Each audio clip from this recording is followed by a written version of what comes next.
बच्चों इस पार्ट में पढ़ने वाले हैं हम chemical properties of haloalkane and hello arenes. इससे पहले वाले पार्ट में हमने देखा कि हेलो एल्केन और हेलो एरीन्स क्या होते हैं, उनके क्या क्या मेथड ऑफ प्रिपरेशन है, आईयूपीएसी नोमेनक्लेचर क्या है, ठीक है, और उनकी फिजिकल प्रॉपर्टीज कौन कौन सी हैं, ठीक है, और उनसे रिलेटेड जो भी कुछ क्वेश्चंस थे, ठीक है, वो हमने डिस्कस किए थे। और आज हम देखने वाले हैं chemical properties of haloalkane and haloarenes, ठीक है। तो हम देखते हैं कि हेलो एल्केन और हेलो एरीन्स, जो फर्स्ट हम बात करेंगे हेलो एल्केन्स की। तो haloalkanes they three types of chemical reactions को देते हैं, ठीक है। तो फर्स्ट लिखेंगे हम chemical properties of haloalkane. Chemical properties of haloalkanes, और पहली केमिकल प्रॉपर्टी है nucleophilic substitution reaction. Nucleophilic substitution reaction.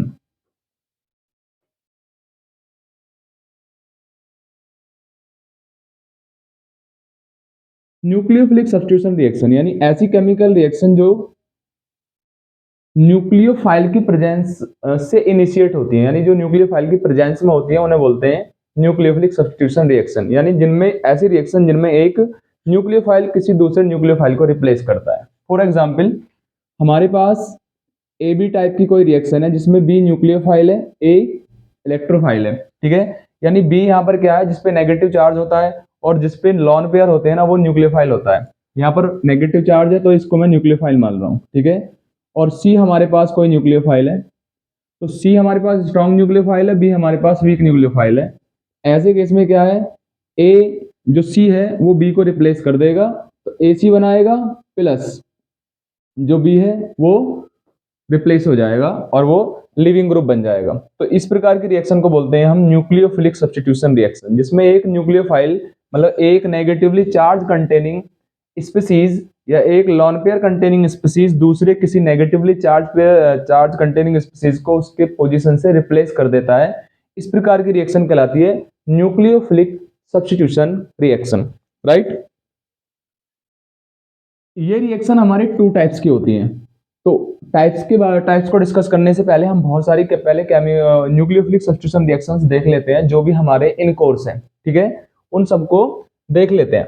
तो फर्स्ट है हमारे पास और ये इन रिएक्शंस को सबसे पहले कौन देता है, क्योंकि हमने पढ़ा है ना कि chemical property of halo alkane, तो इन रिएक्शन को हेलो एल्केन्स देते हैं और बहुत आसानी से इजीली देते हैं, ठीक है।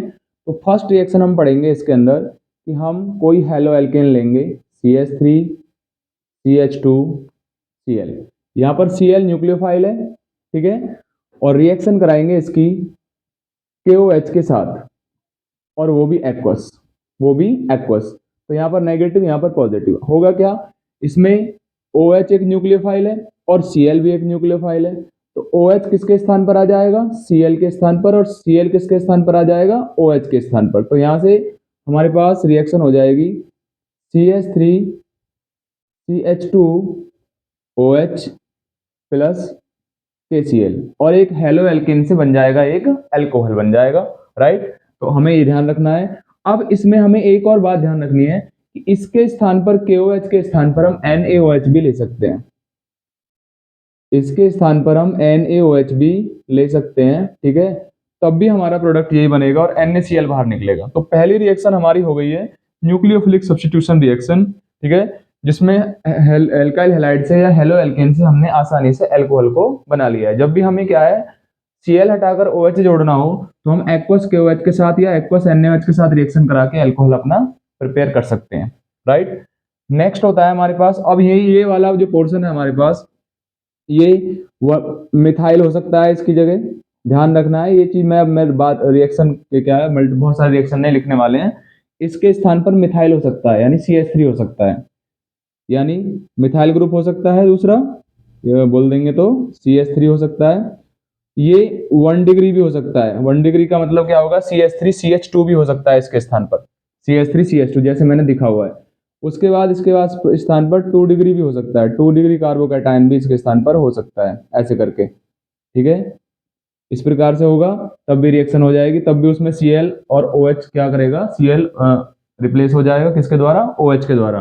और यदि ये टर्सरी होगा तब भी रिएक्शन हो जाएगी, यानी यहाँ पर CH3 तब भी ये रिएक्शन हो जाएगी। तो ये हमारे पास एक न्यूक्लियोफिलिक सब्स्टिट्यूशन रिएक्शन है जिसमें मिथाइल भी हो सकता है और इसके अंदर क्या हो सकता है, कोई इथाइल भी हो सकता है, कोई सेकेंडरी भी हो सकता है, टर्सरी भी हो सकता है, ठीक है ना। Alkyl halide, methyl alkyl halide भी हो सकता है, प्राइमरी एल्काइल हैलाइड भी और secondary and tertiary alkyl halide भी हो सकता है, ठीक है। फर्स्ट रिएक्शन, रिएक्शन नंबर 2 आती है CH3 CH2 और Cl, और रिएक्शन कराएंगे इसकी हम H2O के साथ। अब H2O को मैं ऐसे लिख रहा हूँ, एक्चुअल में ये क्या है, H2O है, H2O वाटर है, और वाटर को मैं इस प्रकार से लिखता हूँ, इसमें भी OH आयन जनरेट हो जाते हैं, ठीक है। तो इसमें भी यही रिएक्शन हो जाएगी कि CH3 CH2 OH plus HCl, CH3 CH2 OH plus HCl, यहाँ पर OH नेगेटिव न्यूक्लियोफाइल है, ठीक है। थर्ड है हमारे पास रिएक्शन विद NH3, हम NH3 के साथ भी रिएक्शन कराते हैं, NH3 मतलब अमोनिया। अब जब NH3 होगा तो उसे हम ऐसे लिखेंगे, एक्चुअल में ये NH3 है, रिएक्शन NH3 लिखेंगे NH3 के साथ, लेकिन NH3 को हम इस प्रकार से लिखेंगे रिएक्शन करने के देखने के लिए। तो यहाँ पर ये न्यूक्लियोफाइल है, यहाँ पर ये न्यूक्लियोफाइल है, ठीक है। अब ये क्या होगा, NH2 किसको रिप्लेस कर देगा, Cl को। जब NH2 Cl को रिप्लेस कर देगा तो मेरे पास बन जाएगा CH3 CH2 NH2, CH3 CH2 NH2, और यहाँ पर भी बाहर निकल जाएगा HCl, ठीक है। इस रिएक्शन को बोलते हैं हम अमोनोलाइसिस। रिएक्शन का नाम मैं लिख देता हूं, इसको बोलते हैं अमोनोलाइसिस। अमोनोलाइसिस यानी breakdown of CX bond, breakdown of CX bond of alkyl halide by ammonia molecule, this is reaction known as ammonolysis.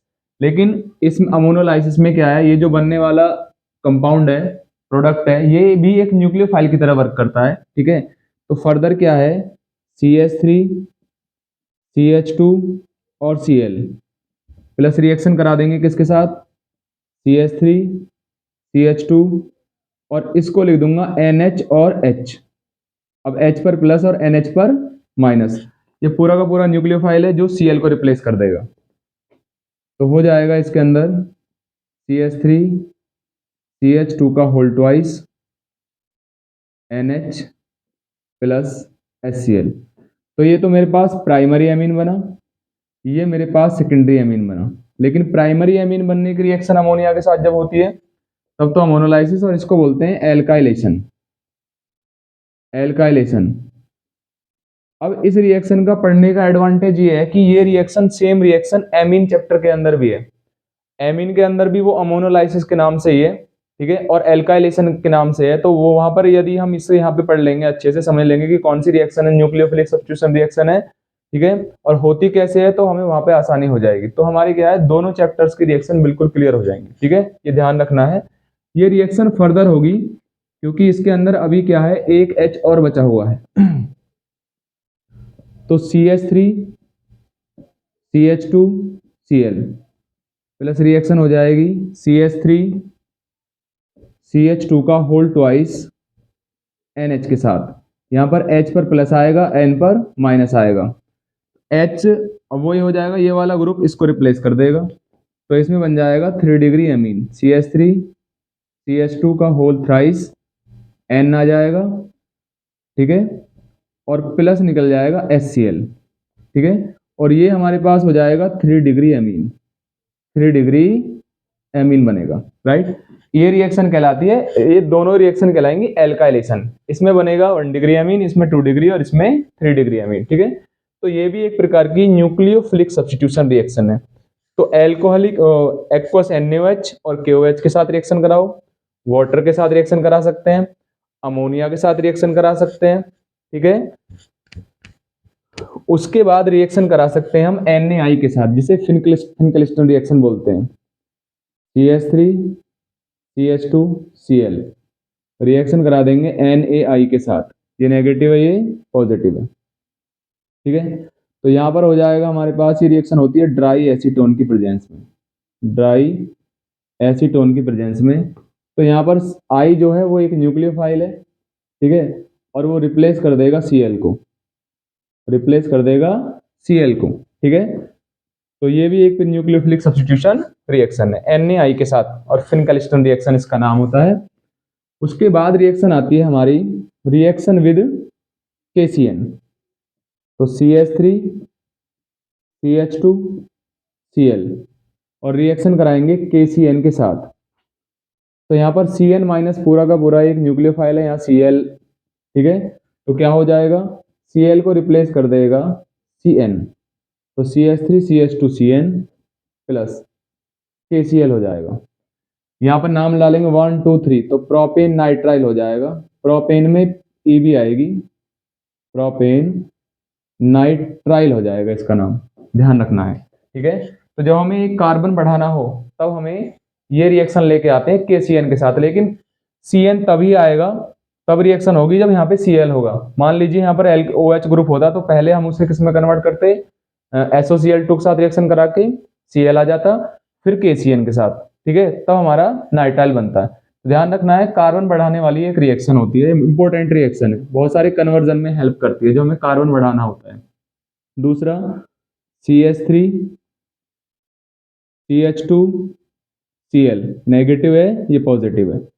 Reaction कराएंगे हम AgCN के साथ। AgCN के साथ जब रिएक्शन कराएंगे तो यहाँ पर क्या है, ये माइनस है और ये प्लस है, ठीक है।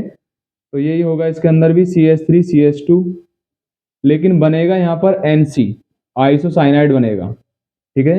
ये प्रोपेन नाइट्राइल है, लेकिन ये प्रोपेन आइसोनाइट्राइल है, प्रोपेन आइसोनाइट्राइल, प्रोपेन आइसोनाइट्राइल है, ये हमें ध्यान रखना है कि प्रोपेन आइसोनाइट्राइल बनेगा AgCN के साथ रिएक्शन कराते हैं, ठीक है। अब इसमें क्या है, न्यूक्लियोफाइल ये एक बिल्कुल डिफरेंट टाइप्स का न्यूक्लियोफाइल है, क्योंकि अब तक जो न्यूक्लियोफाइल देख रहे थे हम, उसमें एक ही एटम क्या कर रहा था, बॉन्ड बना रहा था, लेकिन इसमें क्या है, कार्बन भी बॉन्ड बना रहा है और नाइट्रोजन भी बॉन्ड बना रहा है। तो ऐसे न्यूक्लियोफाइल को बोलते हैं ambident nucleophile, ambident nucleophile, ambident nucleophile, यानी ऐसे न्यूक्लियोफाइल जिसमें दो न्यूक्लियोफिलिक सेंटर होते हैं। The nucleophile, the nucleophile, nucleophile having two nucleophilic centre, having two nucleophilic atom, बोल दीजिए two nucleophilic atom, two nucleophilic atom. ऐसे न्यूक्लियोफाइल को बोलते हैं हम एम्बिडेंट न्यूक्लियोफाइल। और ऐसे दो न्यूक्लियोफाइल हैं हमारे पास, जैसे एक तो Cn, उसका दूसरा एम्बिडेंट न्यूक्लियोफाइल क्या बनेगा, NC, ठीक है। एंड एक होता है NO2 और उसका एम्बिडेंट बनेगा ONO, एक NO2 और ONO, ठीक है। तो इसे बोलेंगे एम्बिडेंट न्यूक्लियोफाइल। यहाँ पर रिएक्शन हम क्या है, दूसरी करा सकते हैं KNO2 के साथ भी। तो दूसरा हमारे पास न्यूक्लियोफाइल है, तो जब हम रिएक्शन कराएंगे KNO2 के साथ, KNO2 के साथ रिएक्शन कराएंगे, तो यहाँ पर क्या है, हमारा बनेगा CH3 CH2 ONO बनेगा प्लस KCl, ठीक है। तो इसे बोलेंगे इथेन नाइट्राइट, इथेन नाइट्राइट बोलेंगे इसको, ठीक है। उसके बाद जब AgNO2 के साथ कराएंगे, जब हम रिएक्शन कराएंगे AgNO2 के साथ, तो यहाँ पर O न्यूक्लियोफाइल है, CH3 CH2 Cl की रिएक्शन कराएंगे AgNO2 के साथ, तो ये नेगेटिव, ये पॉजिटिव, पॉजिटिव है, ठीक है। हो जाएगी reaction CH3 CH2 NO2 plus AgCl, AgCl बनेगा इसके अंदर। तो यहाँ पर बनेगा नाइट्रो इथेन, नाइट्रो इथेन। तो जब हमें नाइट्रो इथेन बनाना हो तो AgNO2 के साथ, और इथेन नाइट्राइट बनाना हो तो KNO2 के साथ। इंपॉर्टेंट रिएक्शन है और एम्बिडेंट न्यूक्लियोफाइल आपको ध्यान रखना है। इसके बाद हमारे पास रिएक्शन आती है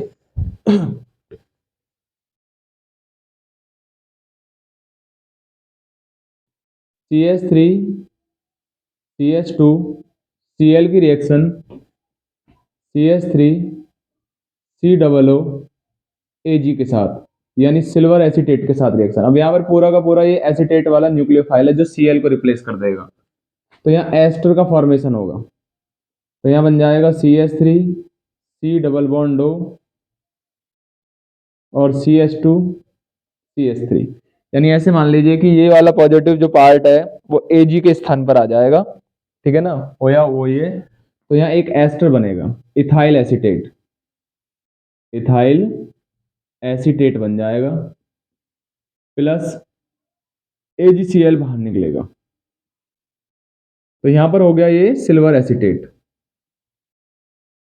सिल्वर एसीटेट, ध्यान रखना है। उसके बाद आता है रिडक्शन भी इसके अंदर, रिडक्शन में CH3CH2Cl, जब हम कोई रिड्यूसिंग एजेंट लेते हैं LiAlH4, Li, तो यहाँ पर जो है LiAlH4 से जो आने वाला न्यूक्लियोफाइल है वो होगा H नेगेटिव। अब H नेगेटिव Cl को रिप्लेस कर देगा, तो H आ जाएगा, तो ये बन जाएगा हमारे पास alkene, CH3 single bond CH3, ठीक है। तो ये हमारे पास कुछ न्यूक्लियोफिलिक सब्स्टिट्यूशन रिएक्शन के एग्जाम्पल हैं जिनमें एस्टर बनता है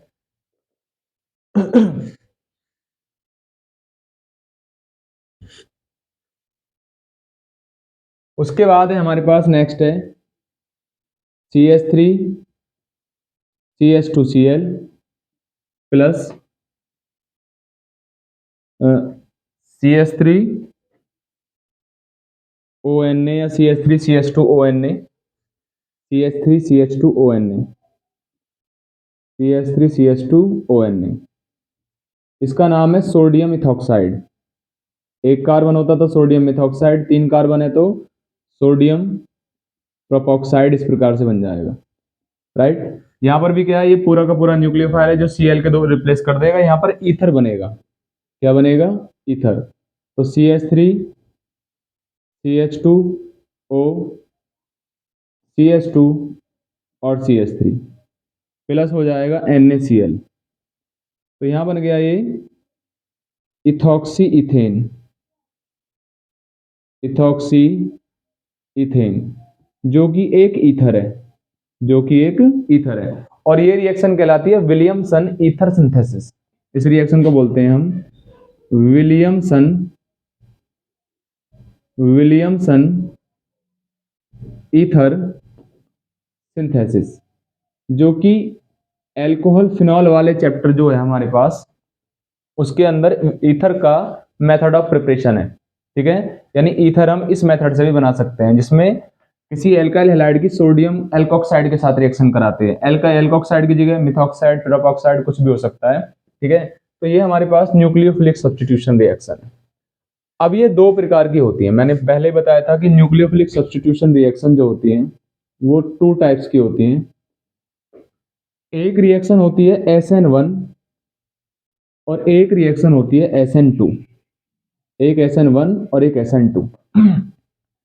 SN1 रिएक्शन क्या होगी? ऐसी रिएक्शन जिसका ऑर्डर 1 होगा, जिसका ऑर्डर क्या होगा? 1, ये। और ऐसी रिएक्शन जिसका ऑर्डर 2 होगा उसे बोलेंगे हम SN2 रिएक्शन।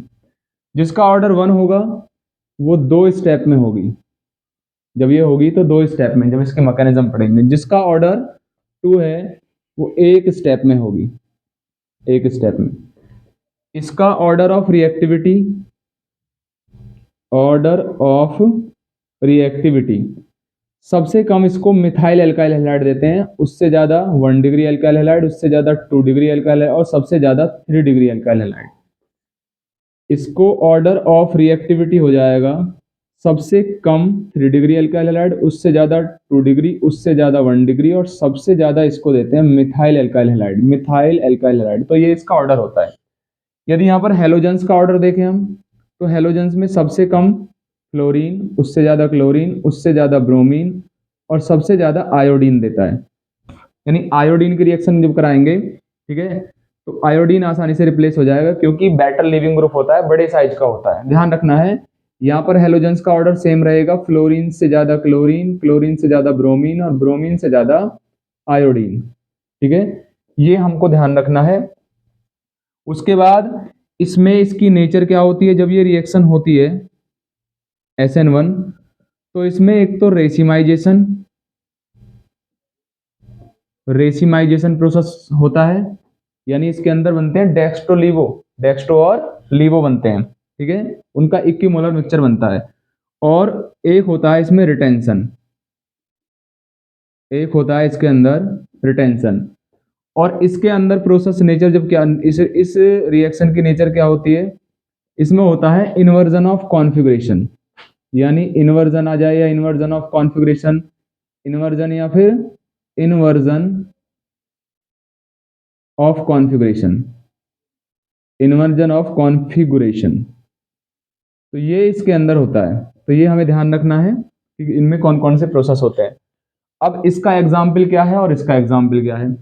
एग्जाम्पल है, हम कोई भी 3 डिग्री एल्काइल हैलाइड लेंगे, कोई भी 3 डिग्री एल्काइल हैलाइड लेंगे हम, तो CH3 C CH3, यहाँ पे जोड़ दिया मैंने CH3, रिएक्शन करा दी हमने, Cl लिया यहाँ पर और एक्वस KOH के साथ, एक्वस KOH, तो Cl को रिप्लेस कर देगा OH, तो CH3C के ऊपर CH3 और आ जाएगा OH प्लस KCl। तो ये रिएक्शन तो ये हो जाएगी, यानी 3 डिग्री एल्काइल हैलाइड इसको फास्टर देते हैं। इस रिएक्शन को देगा मिथाइल एल्काइल हैलाइड, तो CH3Cl रिएक्शन कराएंगे KOH एक्वस के साथ, तो इसमें बन जाएगा CH3OH प्लस KCl। तो ये रिएक्शन SN2 है और ये रिएक्शन SN1 है, तो ये हमें ध्यान रखना है। और दूसरा है इसमें इसकी मैकेनिज्म, जब ये रिएक्शन होती है तो ये मैंने बताया था दो स्टेप में होती है रिएक्शन।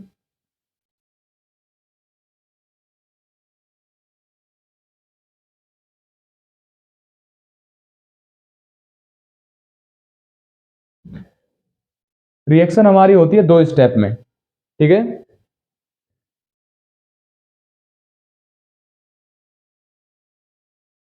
रिएक्शन 2 स्टेप में होती है, तो ये हमारे पास फर्स्ट स्टेप है। जब इसकी मैकेनिज्म पढ़ेंगे हम, जब SN1 रिएक्शन की मैकेनिज्म पढ़ेंगे तो ये 2 स्टेप में होती है, 2 स्टेप। तो पहला स्टेप में क्या होता है, कार्बोकैटायन का फॉर्मेशन होता है। तो पहले स्टेप में जो हमारा 3 डिग्री एल्काइल हैलाइड है उसका CCl बॉन्ड टूट जाता है और यहाँ पर होता है CH3C, एक 3 डिग्री कार्बोकैटायन बन जाता है, एक 3 डिग्री कार्बोकैटायन बन जाता है। और ये एक तो स्लो रिएक्शन होती है बहुत, और दूसरा स्लो स्टेप होता है ये, और RDS यानी rate determining step. Rate determining step का मतलब है कि इस रिएक्शन का रेट केवल इसकी मोलर कंसंट्रेशन पर डिपेंड करता है, इसलिए इसका ऑर्डर 1 है। तो रेट इक्वल टू क्या हो जाएगा, K, और कंसंट्रेशन किसकी, CH3 का होल थ्राइस Cl की, यानी एल्काइल हैलाइड की मोलर कंसंट्रेशन, ठीक है, पे डिपेंड करता है। क्योंकि एक ही रिएक्टेंट की एक पावर पे डिपेंड करता है, इसलिए SN1 रिएक्शन कहलाती है ये, ठीक है। तो इसका रेट ऐसे लिखा जाएगा। दूसरे स्टेप में क्या है, जो 3 डिग्री कार्बोकैटायन बना है हमारा, उस पर अटैक करता है हमारा कौन, न्यूक्लियोफाइल, यानी जो KOH से कौन आएगा, OH माइनस आएगा, जो KOH से OH माइनस आएगा वो इस पर अटैक करेगा। अब वो इधर से भी अटैक कर सकता है, इधर से भी अटैक कर सकता है, ठीक है ना। तो इसमें 2 प्रोडक्ट बनने के चांस होते हैं। तो ये दूसरा स्टेप है, ये फास्ट स्टेप होता है, फास्ट। और फास्ट स्टेप का हम क्या है, रेट नहीं निकाल सकते हैं, तो फिर क्या है, ये हमारे पास रेट डिटरमाइन करेगा उसका स्लो स्टेप। तो ऐसे केस में इसमें 2 प्रोडक्ट बन सकते हैं, एक डेक्स्ट्रो और दूसरा क्या होगा, लीवो। बस हमें यही ध्यान रखना है, इंपॉर्टेंट है। यदि इधर से अटैक किया तो इधर जुड़ गया, ठीक है, और यदि इधर से अटैक करा तो ये इधर जुड़ जाएगा।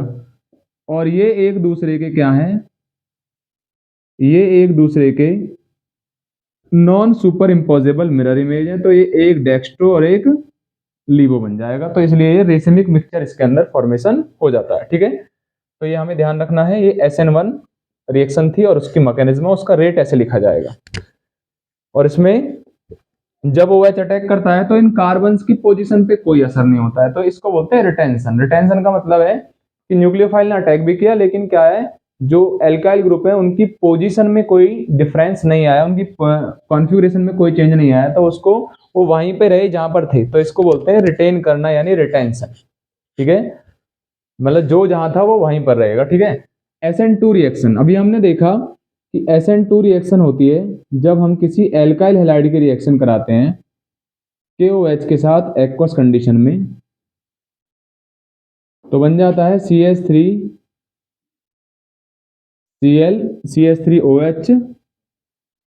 Plus KCl। अब ये रिएक्शन होती है सिंगल स्टेप में। मैकेनिज्म देखेंगे तो ये क्या है, सिंगल स्टेप में होती है, एक स्टेप में। इसमें क्या होगा कि हमारे पास कार्बन है, यहाँ पर हाइड्रोजन है, यहाँ पर हाइड्रोजन है, यहाँ पर हाइड्रोजन है, यहाँ क्लोरीन है। रिएक्शन कराई हमने OH नेगेटिव के साथ। अब ये इधर से अटैक नहीं कर सकता है, ये है इम्प्रॉपर ओरिएंटेशन। कारण इधर भी न्यूक्लियोफाइल है, इधर भी न्यूक्लियोफाइल है, तो ये इम्प्रॉपर ओरिएंटेशन है। तो ये बैक साइड से अटैक करेगा और इस प्रकार से अटैक करेगा। इस प्रकार से अटैक करने से क्या होगा, ये बन जाएगा इसके अंदर, जब पहले इसके अंदर Cl जुड़ेगा, जब Cl जुड़ेगा उसी टाइम पर हमारे पास क्या है, OH जुड़ेगा। यहाँ पर OH आएगा ना, यहाँ पे OH है, ये OH है, ये भी OH रहेगा। ठीक है, जब OH जड़ेगा तो जभी क्या होगा, हमारा Cl भी हटेगा। तो इसमें बॉन्ड ब्रेकिंग और बॉन्ड फॉर्मिंग साथ साथ होती है और एक इंटरमीडिएट स्टेट बनती है, इंटरमीडिएट स्टेट, जो कि अनस्टेबल होती है। ठीक है, और वो बाद में OH जुड़ जाएगा, Cl हट जाएगा, तो OH हमारा यहाँ पर आ गया, ये C है, यहाँ पर ये H है। अब इस जो वाला H, पहले जब न्यूक्लियोफाइल इधर जुड़ा हुआ था Cl, तो ये H का ओरिएंटेशन इधर था, और OH इधर जुड़ गया तो ओरिएंटेशन चेंज हो गया। इसको बोलते हैं हम क्या, इन्वर्जन ऑफ कॉन्फ़िगरेशन, यानी उसका ओरिएंटेशन चेंज होना, ओरिएंटेशन रिवर्स हो जाना, इसको बोलते हैं इन्वर्जन ऑफ कॉन्फ़िगरेशन। तो ये हमें ध्यान रखना है। अब हमें बहुत सारे क्वेश्चन ऐसे दे रखे हैं जिसमें हमसे ये पूछा है कि भाई कोई एल्काइल हैलाइड हमें दे रखा है, मान लीजिए हमें ये एक हैलाइड दे रखा है CH3Cl, और एक दे रखा है CH3CH CH3 और Cl। इनमें कौन सा SN1 रिएक्शन फास्टर देगा? SN1 का ऑर्डर तुम्हें ध्यान रखना है, तो ये वाला फास्टर देगा, क्योंकि देखो SN1 का ऑर्डर मैंने क्या बताया था, सबसे कम मिथाइल, उससे ज्यादा 1 डिग्री, उससे ज्यादा 2 डिग्री और सबसे ज्यादा 3 डिग्री। SN2 का ऑर्डर मैंने क्या बताया था, सबसे कम 3 डिग्री, उससे ज्यादा 2 डिग्री, उससे ज्यादा 1 डिग्री और सबसे ज्यादा मिथाइल। ये SN1 और ये SN2 का। अब SN1 के अरेंज करना है हमको, तो मैं लगा दूंगा इस वाले, क्योंकि 2 डिग्री और मिथाइल में 2 डिग्री फास्टर देता है। अब यदि SN2 में दे पूछे तो 2 डिग्री और मिथाइल में 1, तो ये SN2 फास्टर देगा ये वाला, और ये SN1 फास्टर देगा। जैसे मैंने ये क्वेश्चन लिखा है, ऐसे ही हमें और भी क्वेश्चंस को क्या है, सॉल्व करना है। ठीक है, दूसरा हमारा ये आता है इसके अंदर कि यदि हमारे पास, हाँ एक और क्वेश्चन आता है कि SN2 रिएक्शन क्यों नहीं देते 3 डिग्री एल्काइल हैलाइड। जैसे मान लीजिए मेरे पास ये 3 डिग्री एल्काइल हैलाइड है, ये वाला, ठीक है, 3 डिग्री एल्काइल हैलाइड है, और मैं SN1 रिएक्शन इसी से कराना चाहती हूँ, यानी SN2 रिएक्शन फास्टर क्यों नहीं देते 3 डिग्री एल्काइल हैलाइड, कि उसमें आ जाता है स्टीयरिक हिंड्रेंस। क्या आ जाता है, स्टीयरिक हिंड्रेंस। ठीक है, तो क्वेश्चन ये आ गया हमारे पास, why 3 degree alkyl halide, 3 degree alkyl halides do not undergo SN1 reaction, SN2 reaction क्यों नहीं देते हैं SN2 रिएक्शन? तो रीजन है इसके अंदर स्टीयरिक हिंड्रेंस, बहुत ज्यादा स्टीयरिक हिंड्रेंस आ जाता है, न्यूक्लियोफाइल प्रॉपर अटैक नहीं कर पाता। वो कैसे समझेंगे हम, कि मेरे पास ये एक कार्बन है, उसमें 3 CH3 लगे हुए हैं इस प्रकार से। ऐसे ही मेरे पास एक ये कार्बन है, इसमें 3 CH3 लगे हुए हैं, क्योंकि 3 डिग्री अल्काइल हैलाइड है। ऐसे ये कार्बन है, इसमें 3 CH3 लगे हुए हैं। ये मेरे पास Cl है, ये प्लस है।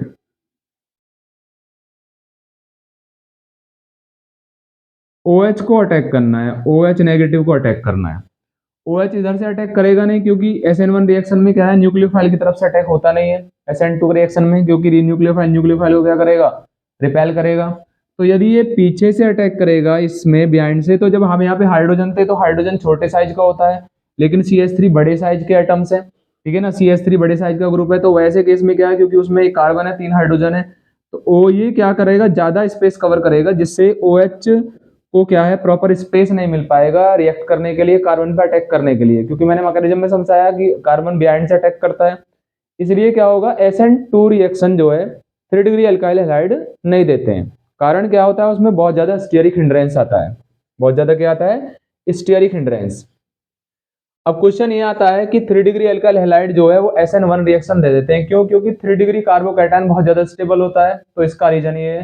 क्वेश्चन ये आता है कि SN1 reaction methyl alkyl halide क्यों नहीं देते हैं? क्योंकि मिथाइल अल्काइल हैलाइड में बनने वाला जो मिथाइल कार्बोकैटायन है यानी CH3 जो प्लस है, वो बहुत ज्यादा अनस्टेबल होता है, इसलिए क्या है, वो SN1 रिएक्शन नहीं देता। तो ये 3 क्वेश्चन आपको हमेशा ध्यान रखने हैं कि SN2 रिएक्शन 3 डिग्री क्यों नहीं देता, तो उसका रीजन लिखना है स्टीयरिक हिंड्रेंस। और SN2 reaction 3 degree, SN1 reaction 3 degree क्यों देते हैं फास्टर SN1 रिएक्शन, तो उसका कारण है कि 3 डिग्री कार्बोकैटायन बहुत ज्यादा स्टेबल होता है, क्योंकि उसमें पहले कार्बोकैटायन का फॉर्मेशन होता है, तो कार्बोकैटायन जब बन जाता है तब न्यूक्लियोफाइल का अटैक होता है, तो वो बहुत ज्यादा स्टेबल होने के कारण क्या है, रिएक्शन हो जाती है। क्वेश्चन ये तीसरा आता है कि SN1 reaction methyl alkyl halide क्यों नहीं देते हैं? क्योंकि मिथाइल अल्काइल हैलाइड में बनने वाला methyl carbocation is very unstable, यानी वेरी लेस स्टेबल, 3 डिग्री से बहुत कम स्टेबल होता है, इसके कारण क्या है, वो नहीं देता है। तो ये हमें इसमें ध्यान रखना है। अब हमारे पास आता है नेक्स्ट, इसके अंदर ये कुछ प्रोसेस होते हैं, जैसे रिटेंशन, रेसिमाइजेशन, एनाइंसोमर्स, ये हमें थोड़ा सा ध्यान रखना है। उसके लिए ऑप्टिकल आइसोमेरिज्म आपको पढ़नी पड़ेगी। Optical isomerism, optical isomerism. अब ऑप्टिकल आइसोमेरिज्म क्या होती है? इस प्रकार की आइसोमेरिज्म में कंपाउंड जो होता है उसका मॉलिक्यूलर फॉर्मूला होता है सेम। कंपाउंड का मॉलिक्यूलर फॉर्मूला तो सेम होता है, प्रॉपर्टी सेम होती है, ठीक है, लेकिन प्लेन पोलराइज लाइट जब सॉल्यूशन में उस कंपाउंड के सॉल्यूशन में से गुजारी जाती है, तो वो सॉल्यूशन उस लाइट को या तो क्लॉकवाइज रोटेट कराता है या फिर एंटी क्लॉकवाइज रोटेट कराता है। ऐसे कंडीशन को कहते हैं हम, उन सब्सटेंसों को कहते हैं ऑप्टिकल आइसोमर्स, और एक्टिविटी कहलाती है ऑप्टिकल आइसोमेरिज्म। फॉर एग्जांपल हम एक पोलैरिमीटर बनाते हैं कि हमारे पास एक बल्ब है और इसमें ये हमारे पास लाइट सोर्स है, कोई बल्ब है, इसकी लाइट का ओरिएंटेशन हर डायरेक्शन में है। तो जब हम इसकी लाइट को क्या है, किसी निकोल प्रिज्म में से गुजारेंगे, इसका नाम है निकोल प्रिज्म, निकोल प्रिज्म। और ये जो बल्ब है ये है ordinary light source, ordinary light source, जिसकी लाइट का ओरिएंटेशन हर डायरेक्शन में है। निकोल प्रिज्म में से गुजारोगे तो इसके ओरिएंटेशन को ये वन डायरेक्शन में कर देगा, इस लाइट के ओरिएंटेशन को एक सिंगल डायरेक्शन में कर देगा। इसको बोलते हैं plane polarised light, plane polarised light, plane polarised light. जब इस प्लेन पोलराइज्ड लाइट को ऐसे सॉल्यूशन में से गुजारा जाता है जो ऑप्टिकल आइसोमेरिज्म शो करता है, ठीक है, तो या तो इस लाइट को ये सॉल्यूशन ऐसे रोटेट कर देता है इस प्रकार से, यदि ऐसे रोटेट कर दिए तो इसको बोलते हैं क्लॉकवाइज और राइट, क्लॉकवाइज या फिर राइट डायरेक्शन। और इसकी टेक्निकल टर्म हो जाती है dextrorotatory, dextro, ROTATORY, dextrorotatory. उसके बाद आता है हमारे पास, यदि ये लाइट को इस प्रकार से रोटेट कर देता है ओरिएंटेशन को इसको, तब इसको बोलते हैं हम क्या, एंटी क्लॉकवाइज और लेफ्ट, और इसको बोलते हैं laevorotatory, LAEVO, ROTATORY, laevorotatory बोलते हैं इसको, राइट। तो ये से सॉल्यूशन, अब ये वाला सॉल्यूशन यदि लाइट को घुमा रहा है तो इसको बोलूंगा मैं optically active solution, optically active, ठीक है। और ये आइसोमेरिज्म ऑप्टिकल आइसोमेरिज्म कहलाएगी, जो ऑप्टिकली एक्टिव सॉल्यूशन होते हैं, राइट। ये हमें ध्यान रखना है। डेक्स्ट्रो क्या होता है? The solution of the compound which rotate the plane polarised light into clockwise direction known as dextrorotatory, और dextro the solution of the compound which rotate the plane polarised light into left direction या फिर anti clockwise direction known as laevo rotatory. तो इतना हमें ध्यान रखना है, dextro क्या होता है, लीवो क्या होता है। अब जो कंपाउंड ऑप्टिकल आइसोमेरिज्म दिखाएगा उसमें एक कायरल कार्बन होना चाहिए। कंडीशन होती है भाई हमारे पास क्या है, पोलैरिमीटर तो होता नहीं है, ठीक है, कि पोलैरिमीटर में डालें सॉल्यूशन को और देख लें भाई और डेक्स्ट्रो घुमा रहा है लीवो। तो हमें कुछ कंडीशंस, यानी हमें कोई केमिकल स्ट्रक्चर पता है, उसका स्ट्रक्चर बना सकते हैं, तो हम उसकी कंडीशंस है कि कंटेनिंग जो भी हमारे पास क्या होगा, ऑप्टिकली एक्टिव कंपाउंड होगा, उसमें एक कायरल कार्बन होना चाहिए। कायरल कार्बन क्या होता है? ऐसा कार्बन एटम जिसकी चारों वैलेंसी अलग अलग ग्रुप के द्वारा सेटिस्फाइड है, उसे बोलते हैं हम कायरल कार्बन, उसे बोलते हैं कायरल कार्बन, या फिर स्टीरियो सेंटर भी कह सकते हैं, एसिमेट्रिक कार्बन भी कह सकते हैं, ठीक है। और ये जो कायरल कार्बन है, दूसरा एक तो कायरल कार्बन होना चाहिए, और एक वो non super imposable mirror image बनाना चाहिए। Non super imposable mirror image बनाना चाहिए, तब उसे बोलते हैं क्या हम, ऑप्टिकली एक्टिव। या तो एक तो कायरल कार्बन होना चाहिए, दूसरा non super imposable mirror image. Non super imposable mirror image क्या है? यदि इसी के सामने मैं एक मिरर रख देता हूं, ठीक है, इसकी जो इमेज बनेगी, ठीक है, वो इस के ऊपर यदि हम पुट करेंगे तो इसको फुल्ली कवर्ड नहीं करनी चाहिए, फुल्ली कवर्ड, ये हो जाएगा डी हो जाएगा, यहाँ पर है ना, यहाँ पे है डी, ये सी हो जाएगा, ये तो सी और ये डी, ठीक है। ये इमेज है और ये मेरे पास क्या है, कंपाउंड है। इसको मैं इसके ऊपर जस्ट रखूंगा तो बी के ऊपर डी आएगा और डी के ऊपर बी आएगा, ए के ऊपर ए और एक सी के से, लेकिन क्या है, इसको पूरी तरीके से ये क्या नहीं करेगा, कवर नहीं करेगा, तो इसको बोलते हैं हम नॉन सुपर इम्पोजेबल। ये आपस में नॉन सुपर इम्पोजेबल है, ठीक है। सुपर इम्पोजेबल क्या होता है? जैसे मान लो ए का इमेज में निकालूंगा तो वो ए जैसा आएगा और वो फुल्ली कवर करेगा इसको, तो ये होता है सुपर इम्पोजेबल। तो हमें ये ध्यान रखना है। अब इससे संबंधित कुछ टर्मिनोलॉजी है, जैसे कि एनाइसोमर्स क्या होते हैं, ENANTIO,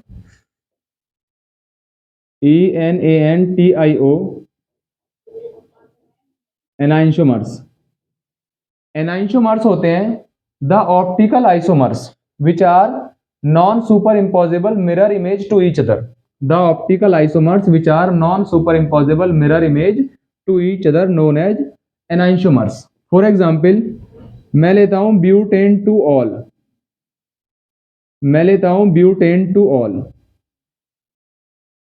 तो जब ब्यूटेन टू ऑल का हम क्या है, मिरर इमेज निकालेंगे, तो वो कुछ हमें इस प्रकार से दिखेगा, CH3 CH2 C, C के ऊपर आ जाएगा OH, नीचे H और आगे आ जाएगा CH3। तो ये हमारे पास ब्यूटेन टू ऑल है, ब्यूटेन टू ऑल, और ये भी ब्यूटेन टू ऑल ही है, ब्यूटेन टू ऑल, ब्यूटेन, दो बार लिख दिया है, butane two all, butane two all. अब इसको मैं डेक्स्ट्रो बोलूंगा, डेक्स्ट्रो लिखेंगे तो फिर डेक्स्ट्रो को रिप्रेजेंट करते हैं, या तो प्लस का साइन लगाएंगे या फिर इसके सामने डी लगाएंगे, डी और प्लस का साइन तो ब्यूटेन को रिप्रेजेंट करता है, और एल का साइन और माइनस का साइन लगे किसी कंपाउंड के सामने लग रहा है तो उसको डेक्स्ट्रो बोलेंगे। तो ये तो हो जाएगा, ये डेक्स्ट्रो हो जाएगा प्लस वाला, और माइनस वाला हो जाएगा लीवो। यदि किसी के सामने माइनस लगा हुआ है, ठीक है, क्या लगा हुआ है, माइनस, ठीक है, या फिर एल लिखा हुआ है, तो उसे बोलेंगे ब्यूटेनटोल, मतलब लीवो। और यदि किसी के सामने लिखा हुआ है, प्लस का साइन लगा हुआ है, या फिर डी का सिंबल लगा हुआ है, तब उसे बोलेंगे हम डेक्स्ट्रो। तो ये हमारे पास हो जाएगा एनाइंशोमर्स। एनाइंशोमर्स मतलब the optical isomers which are non super impossible mirror image. अब ये नॉन सुपर इम्पॉसिबल है, इसको मैं इसके ऊपर रखूंगा तो इसको फुल्ली कवर नहीं करेगा, तो इसलिए वो बोलेंगे इसको हम non super impossible mirror image, non super impossible mirror image, या फिर एनाइंशोमर्स बोलेंगे। तो ये हमारे पास एनाइंशोमर्स की डेफिनेशन है। दूसरा होता है racemic mixture. Racemic mixture, racemic mixture होता है डेक्स्ट्रो और लीवो का इक्विमोलर मिक्सचर, यानी equimolar mixture of dextro and laevo. Equimolar mixture of dextro and laevo, dextro and laevo having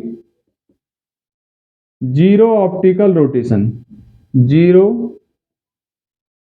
optical rotation. Dextro और लीवो जिसका जीरो ऑप्टिकल रोटेशन होता है उसे बोलते हैं हम रेसिमिक मिक्सचर।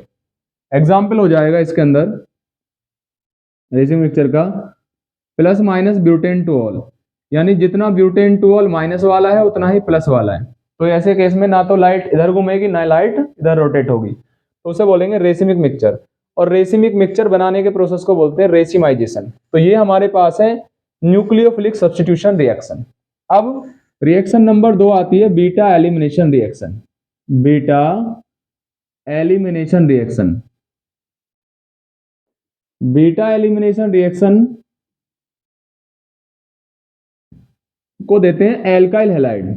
तो हम कोई भी एल्काइल हैलाइड ले लेंगे, पहले वो एल्काइल हैलाइड लेंगे जिसमें केवल एक बीटा कार्बन है। तो ये वाला कार्बन अल्फा है जिससे हेलोजन जुड़ा हुआ है, और उससे पीछे वाला कार्बन बीटा होता है। ध्यान रखना, रिएक्शन कराते हैं एल्कोहलिक KOH के साथ, एल्कोहलिक KOH या फिर NaOH के साथ रिएक्शन कराएंगे। हीट करेंगे तो क्या होगा, अल्फा कार्बन से हेलोजन और बीटा कार्बन से हाइड्रोजन हट जाए, तो यहां बनेगा हमारा CH2 double bond CH2 plus KCl plus H2O, KCl plus H2O।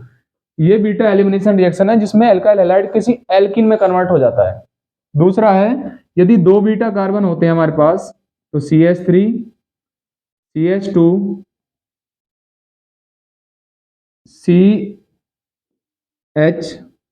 CHCl और CH3 ये है। तो इसमें क्या है, एक बीटा कार्बन ये है, एक बीटा कार्बन ये है, इसको बोलूंगा अल्फा कार्बन, इसको बोलूंगा बीटा कार्बन, ये भी बीटा है। अब इस बीटा कार्बन पे 2 हाइड्रोजन है, इस बीटा कार्बन में 3 हाइड्रोजन है। तो जब मैं इसको एल्कोहलिक KOH के साथ हीट करूंगा, एल्कोहलिक KOH के साथ हीट करूंगा, तो हाइड्रोजन उस बीटा कार्बन से हटेगा जिस पर हाइड्रोजन की संख्या कार्बन की उस बीटा कार्बन से हटेगा जिस पर हाइड्रोजन संख्या कम होगी। तो यहां से हाइड्रोजन, यहां से हेलोजन, तो इनके बीच में आ जाएगा डबल बॉन्ड।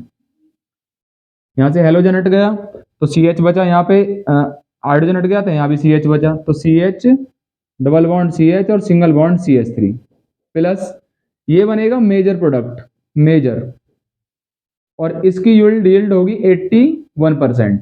एक माइनर भी बनेगा इसमें, जो बीटा कार्बन जिसमें ज्यादा हाइड्रोजन है उससे भी एक हाइड्रोजन हटेगा और इससे हटेगा अल्फा से हेलोजन। तो CH3 CH2 CH double bond CH2, ये होगा माइनर प्रोडक्ट, ये होगा हमारा माइनर प्रोडक्ट, और इसकी यील्ड होगी 19%। और इस को डिफाइन करने का जो रूल होता है वो सैडजेव रूल होता है, जिसे अलेक्जेंडर जैत्सेव नामक साइंटिस्ट ने दिया था। ठीक है, कि यदि 2 बीटा कार्बन एटम है तो फिर हमें पहले उस बीटा कार्बन कार्बन से हटाना, हाइड्रोजन पर हाइड्रोजन कम होते हैं तो उसे तो बोलते हैं क्या हम मेजर प्रोडक्ट, और कम वाले से हटाओगे तो माइनर प्रोडक्ट। तो ऐसे केस में क्या है, ये होती है हमारे पास बीटा एलिमिनेशन रिएक्शन। ठीक है, नेक्स्ट आती है हमारे पास रिएक्शन विद मेटल। थर्ड है reaction with metal. Reaction with metal. Reaction with metal में आती है हमारे पास दो रिएक्शन, एक तो रिएक्शन विद मैग्नीशियम मेटल और रिएक्शन विद सोडियम मेटल। तो पहला हम पढ़ेंगे रिएक्शन विद मैग्नीशियम मेटल। तो जब भी हमारे पास एल्काइल हैलाइड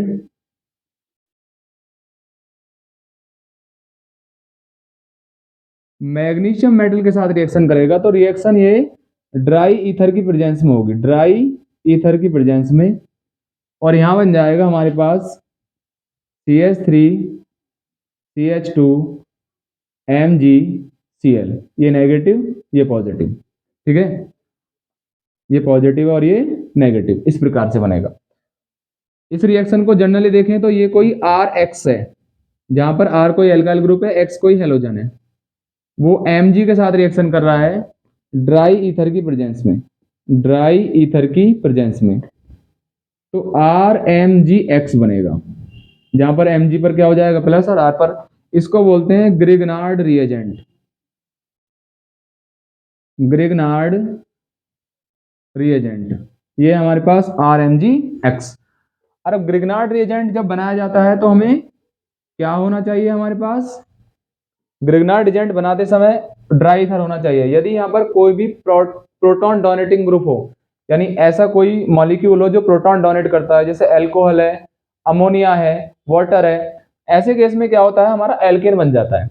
इसलिए ग्रिग्नार्ड रिएजेंट को हम जब प्रिपेयर करते हैं तो कंडीशन एनहाइड्रस होती है, क्योंकि उस कंडीशन में मान लीजिए कि हम ग्रिग्नार्ड रिएजेंट का प्रिपरेशन कर रहे हैं, तो CH3Cl प्लस Mg, और ड्राई ईथर की प्रेजेंस में हमने ग्रिग्नार्ड रिएजेंट बनाया, ड्राई ईथर की प्रेजेंस में ग्रिग्नार्ड रिएजेंट, तो CH3MgCl बना। अब यहां पर हमने कहीं से वाटर ड्रॉपलेट आ जाती है और वाटर हमें प्रोटॉन रिलीज करता है, तो ये वाला प्रोटॉन इस वाले कार्बन से रिएक्शन कर जाएगा और क्या बना लेगा, एल्केन बना लेगा, प्लस MgOH Br। इसलिए ग्रिग्नार्ड रिएजेंट को एनहाइड्रस कंडीशन में बनाया जाता है, क्योंकि यदि हाइड्रस कंडीशन आ गई तो वाटर का प्रोटॉन इसके CH3 से एल्काइल ग्रुप से रिएक्शन करके कोई एल्केन का फॉर्मेशन कर लेता है, इसलिए ग्रिग्नार्ड रिएजेंट बनाया जाता है एनहाइड्रस कंडीशन में। नेक्स्ट है हमारे पास reaction with sodium metal, reaction with sodium metal.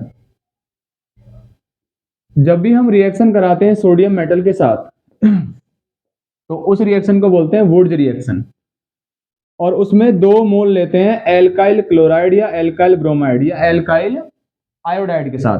तो CH3Cl की रिएक्शन कराएंगे 2Na के साथ, और दूसरा मॉलिक्यूल को, पहले मॉलिक्यूल को तो सीधा, दूसरे को इस प्रकार से लिख देंगे, ड्राई ईथर की प्रेजेंस में रिएक्शन होगी, ड्राई ईथर की प्रेजेंस में रिएक्शन, तो यहां से निकल जाएगा 2NaCl, तो बन जाएगा CH3 single bond CH3 plus 2NaCl, 2NaCl।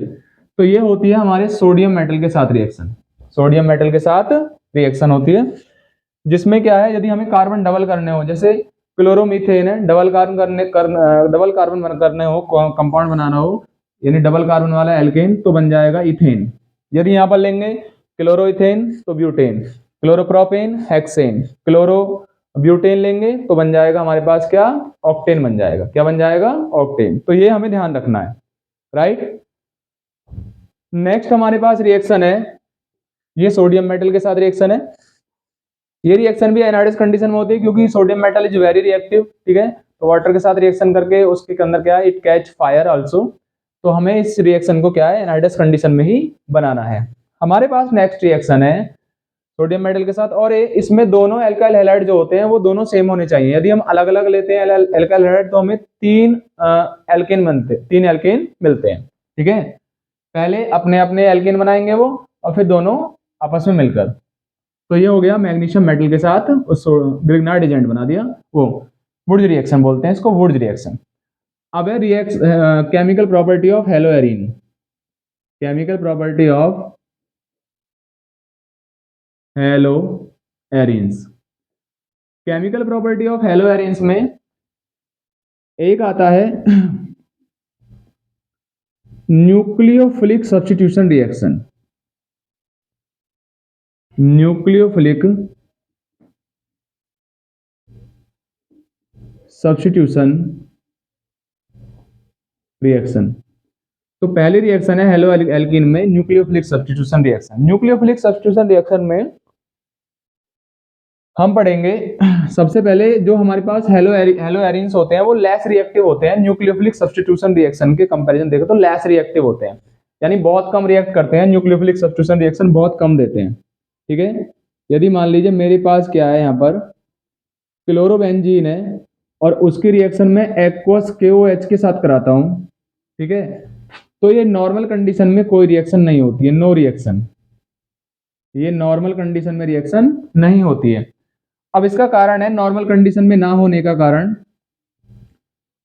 क्योंकि क्लोरीन जो होता है हमारे पास वो है एक ऑर्थो पैरा डायरेक्टर, तो यहां से इलेक्ट्रॉन यहां पर आएगा और इसका बॉन्ड यहां पर, तो यहां पर आ जाएगा partial double bond character.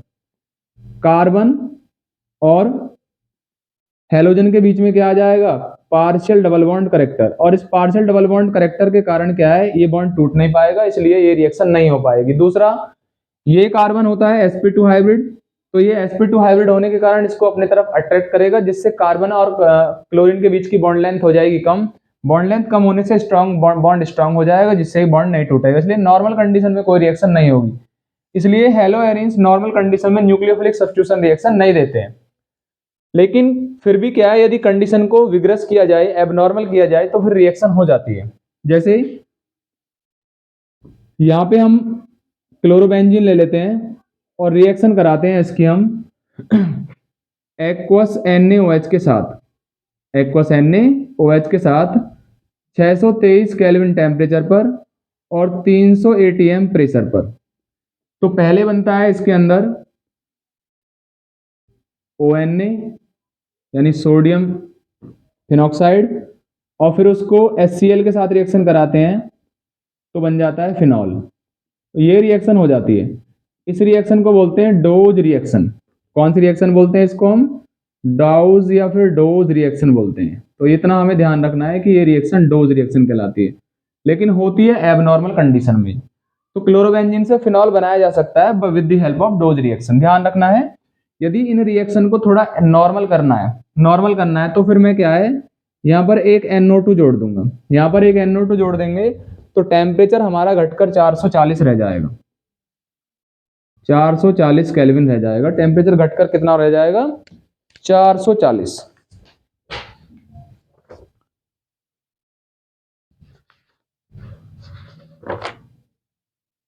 Four hundred forty three temperature रह जाएगा। फिर रिएक्शन होगी H+ आंसर, फिर वही बन जाएगा। यदि हम क्या काम करेंगे और हमें नॉर्मल कंडीशन करनी है तो एक OH ग्रुप और NO2 ग्रुप और जोड़ देंगे। टेम्परेचर घटकर रह जाएगा 368, 368 केल्विन। रिएक्शन यही होगी। उसके बाद एक और NO2 जोड़ दिया यहाँ पर मैंने, ठीक है, तो हमें वाटर डालना है और वाटर डालने के बाद हीट करना है, और हीट करने के बाद हमारी रिएक्शन हो जाएगी। तो हमें क्या है, यदि ऐसा है तो H2O के साथ रिएक्शन, H2O वार्म, H2O के साथ क्या करना है, वार्म करना है, तो फिर हमारी रिएक्शन हो जाएगी और यहाँ पर मिल जाएगा हमें फिनॉल। ठीक है, फिनॉल, और यहाँ पर रहेगा NO2, यहाँ पर भी NO2 और यहाँ पर भी NO2। इसको बोलते हैं 2,4 डाइनाइट्रोफिनॉल। और पिक्रिक एसिड 2,4,6 ट्राइनाइट्रोफिनॉल, या फिर बोलते हैं पिक्रिक एसिड, पिक्रिक एसिड। ध्यान रखना है। नेक्स्ट हमारे पास रिएक्शन आती है electrophilic substitution reaction. Electrophilic substitution reaction, electrophilic substitution reaction. तो जितने जो हेलो एरिन्स होते हैं ना, वो इलेक्ट्रोफिलिक सब्स्टिट्यूशन रिएक्शन देते हैं। जैसे पहली रिएक्शन हमारे पास है क्लोरीनेशन। पहले क्लोरीनेशन, तो जब हम क्लोरोबेंजीन की रिएक्शन क्लोरीन के साथ कराएंगे, क्लोरोबेंजीन की रिएक्शन करानी है हमको क्लोरीन के साथ, ठीक है। ये रिएक्शन होगी एनहाइड्रस FeCl3 की, और ये जो ग्रुप है ना ये है OP director, O and P director. O and P director क्या होते हैं? जो आने वाले इलेक्ट्रोफाइल को या तो ऑर्थो पोजीशन पे या पैरा पोजीशन पे भेजते हैं। Cl2 यहाँ पर जो Cl सिंगल बॉन्ड Cl है ना वो FeCl3 की प्रेजेंस में, ठीक है, टूट जाएगा, और यहाँ पर नेगेटिव यहाँ पर पॉजिटिव, तो Cl माइनस को ले लेगा FeCl3, वो बन जाएगा FeCl4 और यहाँ जनरेट हो जाएगा इलेक्ट्रोफाइल। ये इलेक्ट्रोफाइल यहाँ पे मौजूद हाइड्रोजन को रिप्लेस कर देगा। तो ऐसे केस में क्या है, ऑर्थो प्रोडक्ट बनेगा एक, तो क्योंकि वो ऑर्थो पैरा डायरेक्टर है, एक Cl यहाँ पर आएगा और एक Cl आएगा यहाँ पर। दूसरा नेक्स्ट है हमारे पास एक Cl यहाँ पर आएगा और एक Cl यहाँ पर, ये हमारे पास मेजर होगा, ये हमारे पास मेजर, और ये हमारे पास होगा माइनर, ठीक है। तो इसमें दो प्रोडक्ट बनेंगे, एक बनेगा मेजर और एक बनेगा माइनर। ये हो गया माइनर, ऑर्थो वाला माइनर, इसको बोलेंगे ऑर्थोक्लोरोबेंजीन, पैराक्लोरोबेंजीन, या फिर 1,2 डाइक्लोरोबेंजीन, 1,4 डाइक्लोरोबेंजीन। ये हमें ध्यान रखना है।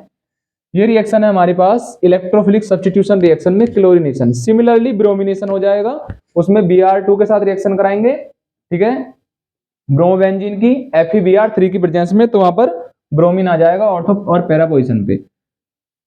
दूसरी रिएक्शन होती है हमारे पास नाइट्रेशन। नाइट्रेशन, नाइट्रेशन किसका? क्लोरोबेंजीन का नाइट्रेशन। तो यहां पर मेरे पास क्लोरोबेंजीन है, यहां पर है मेरे पास क्लोरोबेंजीन, और रिएक्शन कराऊंगा मैं कंसंट्रेटेड HNO3 और कंसंट्रेटेड H2SO4 के साथ। कंसंट्रेटेड HNO3 और कंसंट्रेटेड H2SO4 के साथ रिएक्शन कराएंगे, तो यहां पर आ जाएगा मेरे पास Cl तो रहेगा ही, NO2 आ जाएगा एक बार ऑर्थो पोजीशन पे और एक बार पैरा पोजीशन पे। इस रिएक्शन को बोलते हैं नाइट्रेशन, इस रिएक्शन को बोलेंगे हम नाइट्रेशन। पैरा वाला मेजर और ऑर्थो वाला माइनर। तीसरी रिएक्शन होती है सल्फोनेशन। सल्फोनेशन, सल्फोनेशन में रिएक्शन कराएंगे हम कंसंट्रेटेड H2SO4 के साथ, कंसंट्रेटेड H2SO4 के साथ। तो SO3H जुड़ जाएगा कहां पर? एक बार पैरा पोजीशन पे और एक बार ऑर्थो पोजीशन पे। यानी यहां से नंबर डालेंगे यहां से, तो 2 क्लोरो बेंजीन सल्फोनिक एसिड और 4 chloro benzene sulphonic acid. Next आता है हमारे पास Friedel Crafts reaction. Fourth reaction आती है इसके अंदर Friedel Crafts reaction. Friedel Crafts reaction. अब फ्रीडल क्राफ्ट में दो रिएक्शन आती हैं, एक एल्काइलेशन और एक एसाइलेशन। एक आती है alkylation, Friedel craft alkylation. Friedel craft alkylation क्या होगा? क्लोरोबेंजीन की रिएक्शन हम कराएंगे CH3Cl के साथ, यानी एल्काइल हैलाइड के साथ, ठीक है। रिएक्शन होगी एनहाइड्रस AlCl3 या FeCl3, एनहाइड्रस AlCl3 या फिर FeCl3। तो CH3 जुड़ जाएगा दो जगह, एक बार ऑर्थो पे और एक बार पैरा पे। CH3 एक बार यहां पर और एक बार यहां पर, ऑर्थोक्लोरोटॉल्विन और पैराक्लोरोटॉल्विन बन जाएगा, ऑर्थोक्लोरोटॉल्विन और पैराक्लोरोटॉल्विन। दूसरी रिएक्शन होती है acylation, ACYLATION, ACYLATION, acylation. Acylation में क्या है? रिएक्शन कराएंगे हम क्लोरोबेंजीन की रिएक्शन कराएंगे CH3COCl के साथ, एनहाइड्रस AlCl3 की प्रेजेंस में। नेगेटिव है, ये पॉजिटिव है, तो ये वाला COCH3 जुड़ जाएगा एक बार ऑर्थो पे और एक बार पैरा पे। ये Cl है, ये COCH3 है, एक बार जुड़ेगा ऑर्थो पे और एक बार जुड़ जाएगा, ये Cl है और ये है COCH3। तो ये हमारे पास दो प्रोडक्ट बनेंगे, ये बनेगा हमारे पास 2 क्लोरो एसीटोफिनॉन 4 क्लोरो एसीटोफिनॉन। ये फ्रीडल क्राफ्ट एल्काइलेशन रिएक्शन है। और नेक्स्ट रिएक्शन है हमारे पास reaction with metal. Reaction with metal,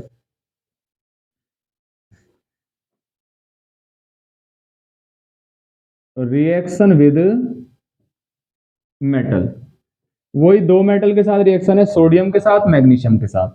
magnesium के साथ बनेगा ग्रिग्नार्ड एजेंट। मान लीजिए बेंजीन है मेरे पास और क्लोरोबेंजीन, उसकी रिएक्शन मैंने कराई मैग्नीशियम मेटल के साथ ड्राई ईथर की प्रेजेंस में, ड्राई ईथर की प्रेजेंस में, तो बन जाएगा बेंजीन के ऊपर आ जाएगा MgBr, MgCl, Mg, इसका नाम हो जाएगा फिनाइल मैग्नीशियम क्लोराइड,